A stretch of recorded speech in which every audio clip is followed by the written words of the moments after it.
大家好，我是 Neo， 欢迎大家来到真朋友真相栏目。今天呢，我们来聊一聊护城风护城风又被封号了。那我们来讲讲这个护城风封号风波这个自媒体传奇还是焦虑贩卖者。首先呢，是护城风又被封的情况近年来呢，这个在大陆这个视频网站和直播平台上有一位叫护城风的年轻人突然火遍了全网。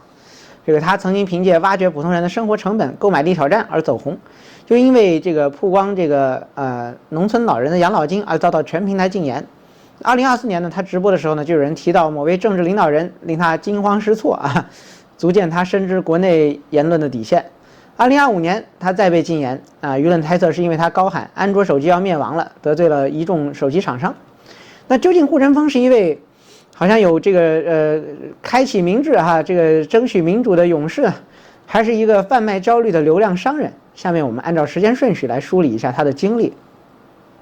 好，那首先呢，他这个家境非常优越这是他自述那成绩平平，这个学习成绩并不好，这是他走上自媒体之前的经历，我们来扒一扒那么他这个出生背景呢，据报道，护城风是1998年8月出生在江苏镇江一户小康家庭，父亲年收入10万元。数十万元然后母亲是家庭主妇就是父亲收入很高，母亲都可以不用上班了。那家庭环境相对宽裕，但他学业成绩很一般，中学时期数学仅30分，英语仅40分。初中毕业后就进入了这个叫木渎高中国际部与同学魏明子并称为卧龙凤雏那么这个他错失了留学的机会，随后当上了汽车修理工那么高中毕业以后呢，他原本计划去加拿大读大学，因为家道中落未能成行，只好在汽油厂上班，月薪仅800元。那这一边呢，这时候他一边自学发动机原理，一边萌生了野心。这种这个基层的历练后来成为他观察社会的素材。首先是他有一个这个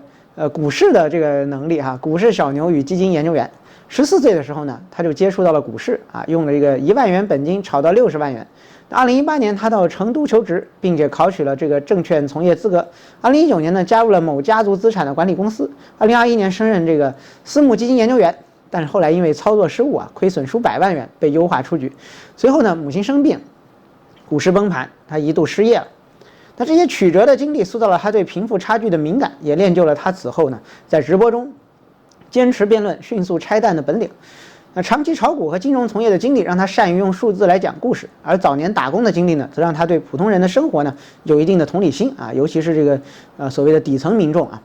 那么他这个购买力挑战是他这个出名的这个源头这草根逆袭的走红之路。2023年2月呢那个护城风呢看到了一则关于欧美最低时薪购买力的视频，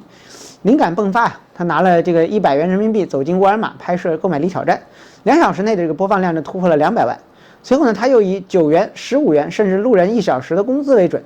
那记录这些钱在中国的超市都能买到什么。视频每期的播放量都达到500万。那这种代入感极强的实拍呢，也让众多年轻观众第一次直观地感受到了自己工资的购买力。护城风呢，也因此打出了鲜明的个人 IP。他的成功并非偶然而是踩中了大众对于真实生活的好奇。在电视剧里面呢，主角呢就是动辄就住着四合院，对吧？这个贫苦与苦难被折叠，真实的穷人在荧幕上是消失的。而他的短视频呢，揭开了遮羞布，让大家第一次看到有的老人只有100多块钱一个月的养老金，那100块钱根本买不了多少东西。这种真实感引发了广泛的讨论，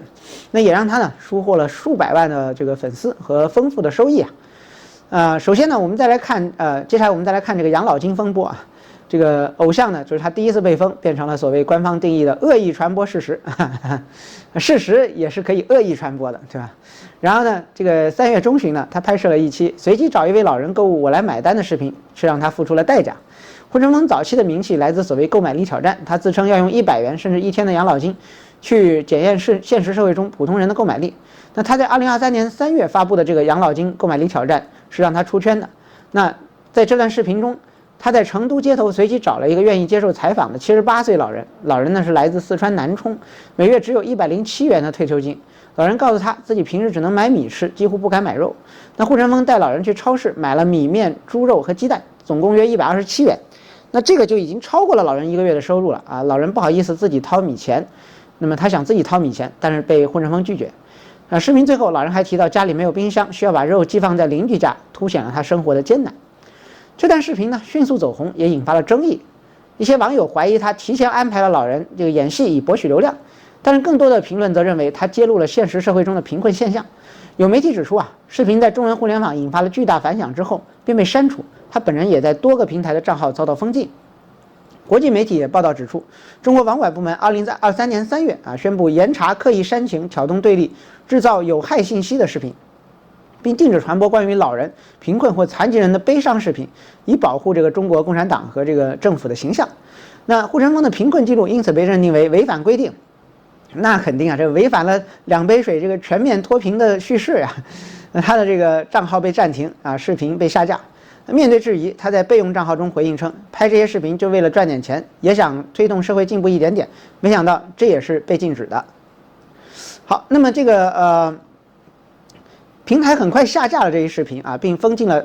他在多个平台，就几乎所有这中国平台的账号基本上就禁言了。那官媒随后发布通知，要求整治自媒体利用老年人摆拍视频牟利并禁止利用弱势群体进行流量变现。护城风的备用账号回应称，自己拍这些作品初衷一是挣钱，二是想推动社会进步，没想到这样不允许。他甚至在另一条影片上加上爆赞我们太幸福了等等正能量的所谓反话低级红，才让作品得以留存。那这件事情从这个单纯的帮助贫困老人的好心人变成了这个恶意传播事实这个对象那它暴露出了这个中国不愿意让贫困现象出现在任何媒体、任何这个曝光的这个敏感度，也激发了网友的争论。有人说护城风利用弱势群体博流量，该封；也有人认为它仅仅呈现了现实，封号是掩耳盗铃，对吧？恶意传播事实，你说的是事实，但是你恶意传播了，对吧？这是中国特色那法律批评者，他到底是一个法律的批评者，还是合规的主播呢？那被封号之后呢，护城风并没有这个彻底放弃，也没有消失。他在23年9月份呢，又发布了视频，针对这个治安管理处罚法修订草案中含糊其辞的条款发表了意见，指出许多条文使用了等、明显不当等兜底性用语，缺乏法律的准确性和预测性，那么容易导致执法任意并专门将自己的书面意见寄到了这个全国人民代表大会那他认为法律应当明确具体，保证公民能够预见哪些行为违法，呼吁立法者尊重宪法和这些法律的上位法。这举动让一些观众认为他有民主意识，但更多人注意到他人小心翼翼地在维持自己所有的言论在官方允许的范围内。在视频中呢，他没有提到或批评高层的政治，而是针对法律条文提出了技术性的意见。这只表明呢，他非常了解在墙内的生存法则了解这个所谓中国的言论边界，并试图在中国的不断变化的红线边缘一点一点地寻求表达的空间。好，这个直播间就发生了危机直播间拆弹术，提到这个对吧？最高领导人后惊恐万分。那么这个事件呢，是护城风的直播常以激烈的辩论、强硬的立场吸引观众。他也擅长在查户口式的这种兑现，就问对方资料快速判断这个来卖者的这个逆天程度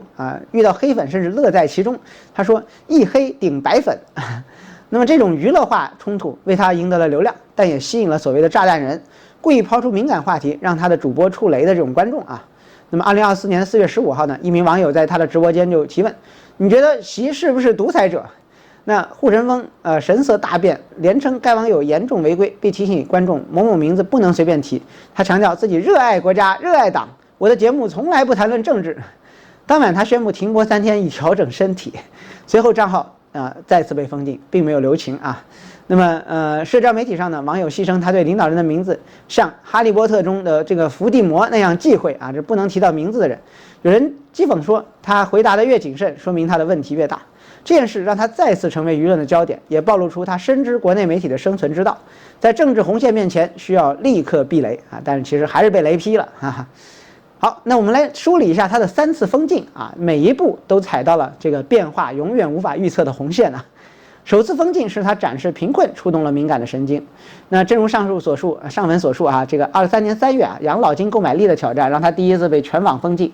那中国数字时代就记载，这条视频暴露了中国底层百姓生活的艰难，很快遭到删除。他本人在 B 站、抖音等平台账号也都被封禁。当局显然认为他所揭示的贫困不利于官方的全面脱贫的宣传口径，对吧？这是对2杯水公开侮辱第二次风波呢，是他公开反对这个草案。我们刚才这个说过啊，我们再梳理一下。那2023年9月，这是这个治安管理处罚法修订草案啊。那么这个公众担心该法条扩大了警方的自由裁量权，惠春风也拍摄视频表达了反对意见，并且记录了他自己向全国人民代表大会啊，虽然是个橡皮图章啊，但是他还是这个一板一眼的寄送了自己的意见书啊。虽然这次发生没有立即导致他再度被封，但是已经显示出他尝试触碰更加敏感的公共议题。那第三次封禁呢，是他的直播遭遇了冲塔。那真正让他感受到政治红线的呢，是2024年4月直播间的冲塔事件。4月15号啊，他在这个 B 站的直播与一位观众连麦时，观众突然问：“你认为习是一个独裁者吗？”这一句话立刻把他吓住啊，他当场就爆粗口啊，连斥对方严重违反直播规范。警方警告对方，警察可能会找上门，并迅速切断了连线。直播结束后呢，他在个人账号发公告称啊，身体不适，精神太紧张了，这个被吓尿了已经。那网友都怀疑他是被迫停播啊，要求他表明态度。随后他的账号再次被封禁，直播回放全部下架。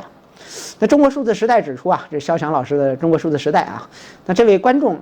提问是典型的冲塔，即故意说出敏感词语，明知会引来封禁或处罚，但还是要说。类似的案例啊，早在2019年就出现。另一位网红药水哥直播时，有人自称习近平的儿子，结果他多平台被封了整整4年才解禁，4年呢。那护春风当时的惊慌失措的反应显示啊，他很清楚中国内地媒体的生存之道，远离政治敏感话题。他并非不知道言论的风险，而是在直播中不断提醒观众呢，这个遵守规定啊。这从侧面说明他并非刻意的去冲击政治的禁区。那我们再来看他最近最有争议的这个事儿啊，从社会观察者到消费分裂者，苹果与安卓的论战。那在恢复直播以后啊，护春风的这个内容啊，越来越远离社会观察，越来越远离这个所谓体恤民情了啊。那转而围绕消费品制造话题。